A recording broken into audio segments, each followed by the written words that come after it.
Hey, the topic today is originality, or at least originals. How much of an original are you? How much of an original do you want to be? What do you think about original records from the 60s and 70s? They used to be cheap, I remember that. But now they can be kind of expensive. So if you're a collector, it's great, it's groovy, it's wonderful. You have a piece of history by getting something that was out of a record press circa 1975 or 1985. The sound quality, well, as long as it sounds good, you've got that provenance, you've got a piece of history. Now, if you're more of a music person than a record collector, maybe the original isn't always going to give you the best sound. Of course, it came at a time when the tapes that came out of the studio were fresh, and that's a factor. But there's so many other things that go into making a phonograph record that go beyond the freshness of the original tape or even the mastering that went on to make this vinyl, or in this case, it might be a styrene plastic copy, whatever they're using.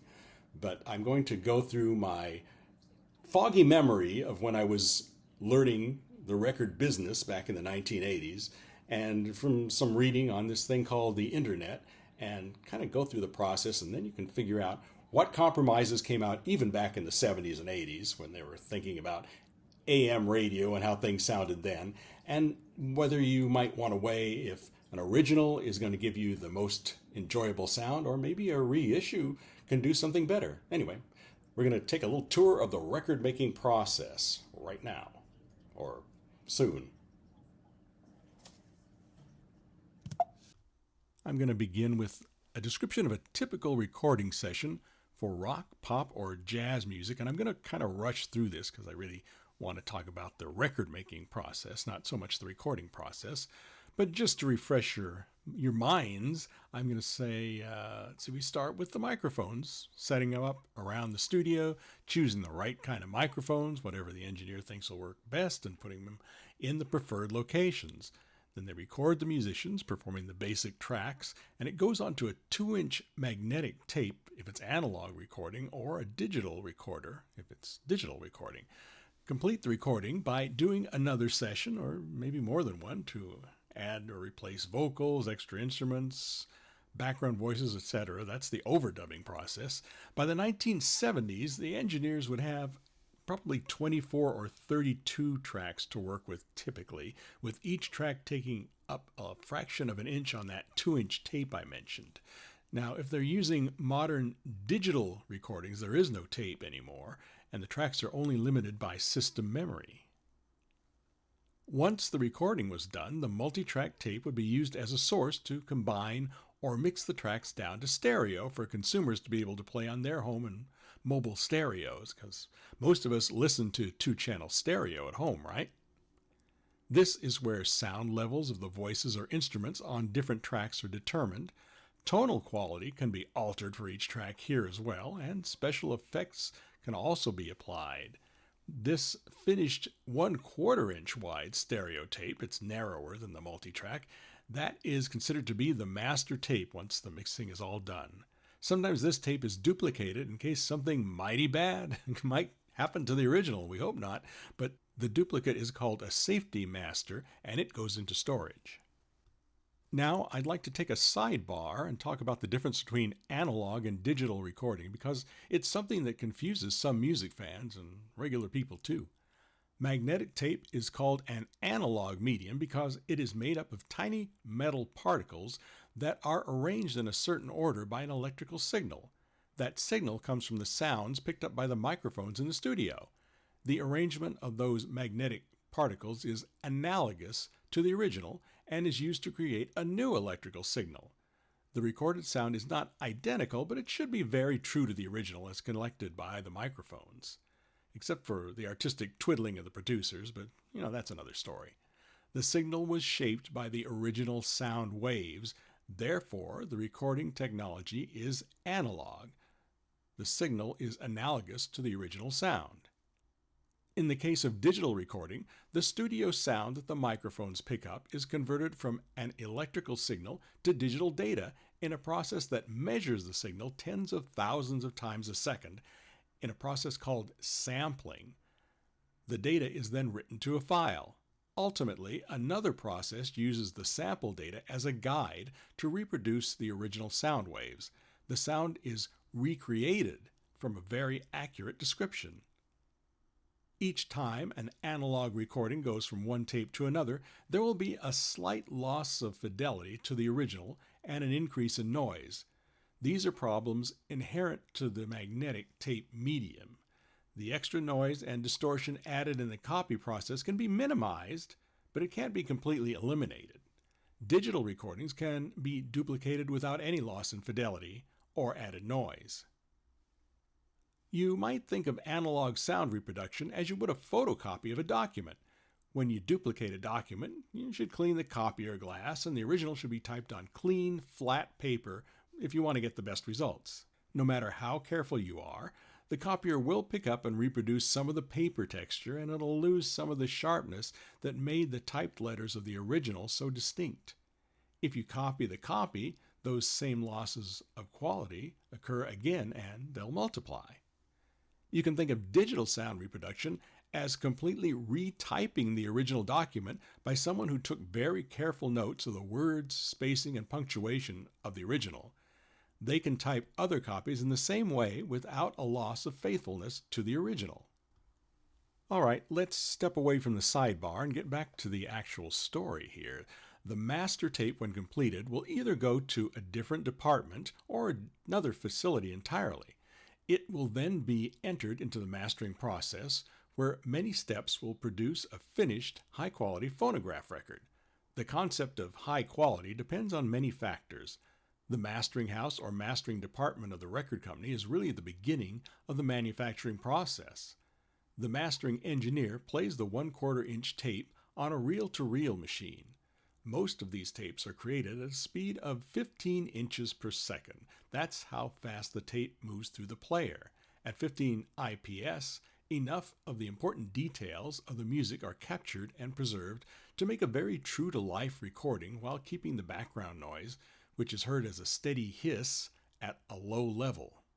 Some master tapes are recorded at 30 IPS to reduce the hiss further, but this uses twice as much tape, and some engineers think it changes the sound noticeably, making the recording less faithful to the original. The same caveats apply to electronic noise reduction. Most engineers believe it reduces tape hiss and preserves fidelity, while some insist it colors or changes the sound a little too much. The tape player is connected to a machine called a lathe.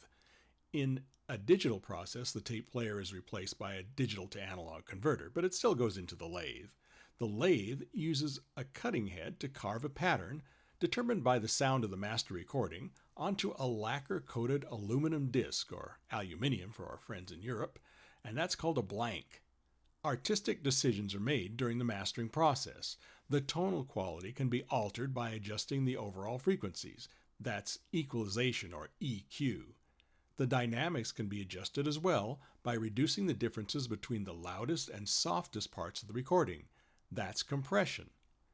There are technical and artistic reasons to limit the dynamics of a record or CD. Very wide dynamic swings can't be preserved on a record because most playback systems would miss track. This was especially true in the early days of the LP record, and tone arms and record technology of playback has gone a bit farther in all those years since the early days. It is also assumed that most listeners wouldn't want a recording to reproduce the full soft to loud swings of a singer's voice or a symphony orchestra. We don't often appreciate how startling a human voice can be when it goes from a whisper to a shout.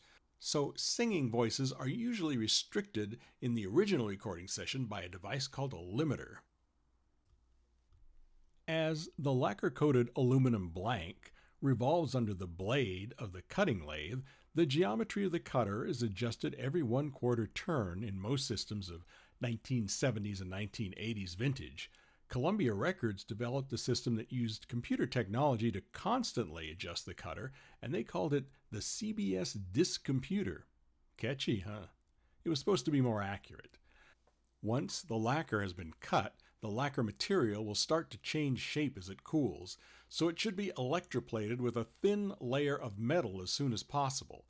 Electroplating makes a durable metal mirror image of the lacquer, which a technician carefully peels off. This thin metal disc is sometimes called a father, sometimes called a master. The father is washed and electroplated to produce a mother. The lacquer, meanwhile, gets another metal coating because it can create more fathers, usually 3 or 4. The father's metal mirror image is peeled off to create the mother. Now, let's go back a step because I want to note that when the lacquer was carved into by the cutting lathe, some material was pushed aside. It's kind of like a knife cutting into cake frosting. On either side of the cut, there is a bit of excess material that builds up, and these are called horns. This excess can cause problems later on, including impulse noise that we hear as pops and clicks on the finished record, so the mother may be polished to remove it. I recall reading that Mobile Fidelity Sound Lab technicians were concerned that this polishing process might diminish high-frequency detail, saying that we don't dehorn our masters. The idea being that playing the finished record would polish out the impulse noise pops and clicks, leaving the high-frequency sounds alone. Now that the lacquer has spawned a father, and the father has been used to make a mother, the mother will be used to make the molds that will turn out finished phonograph records. These molds are called stampers, and each mother can create about 8 stampers without a quality loss. Reading about the state of the art of record reproduction in the 1960s in an article from Stereo Review, I saw an estimate of about 600 LPs before a stamper starts showing signs of wear that will be heard on the finished record. Once the stampers are completed, they need to be aligned properly in the record press to be certain the LP records will be perfectly centered when played, so listeners won't hear an unsteady wavering on long, sustained notes that they call wow. Once the production line is going, there are other factors affecting the record quality. The purity of the PVC plastic used to make the records is important in reducing the sound of the stylus, which in friction with the groove walls can be heard in the background during quiet passages. It was not unusual to recycle vinyl in the 1970s and 80s. Remember, this was the oil crisis era. That saved money, but often produced noisier LPs. The length of time the plastic is in the press can affect the sound too. The recommended time for the press to put the squeeze on a blob of PVC plastic is 30 to 40 seconds. But best-selling records needed to be pressed quickly to satisfy demand in a giant American market, so the pressing cycle was sometimes cut in half. Audio software company Stereolab has a thorough article on record production, and it includes this note. In general, it is the rule that a longer pressing cycle yields quieter records, and the probability of any of the pressing problems described below is increased the shorter the cycle time that's devoted to each record. So what are those problems? Well, they mention noise, warped records, and tiny bubbles in the vinyl. No, not the kind of tiny bubbles that Don Ho sang about. After a whole bunch of quality control, the record pressing plant should be turning out flat, quiet discs. These need to go from the factory to the distributor and probably from there to a warehouse or a record shop. On the way, there is a chance that they can warp if the weather is hot during transport. Now, the record is at the end of its adventure. If it has been cared for through all of these steps, it should be unboxed to reveal a flat, quiet, good-sounding platter. For commercial-free, eclectic music that rocks, it's the Electrical Radio program on 88.1 FM HD3 in Los Angeles or 22westmedia.com anywhere else. Fridays from 6 to 8 p.m. Pacific Time.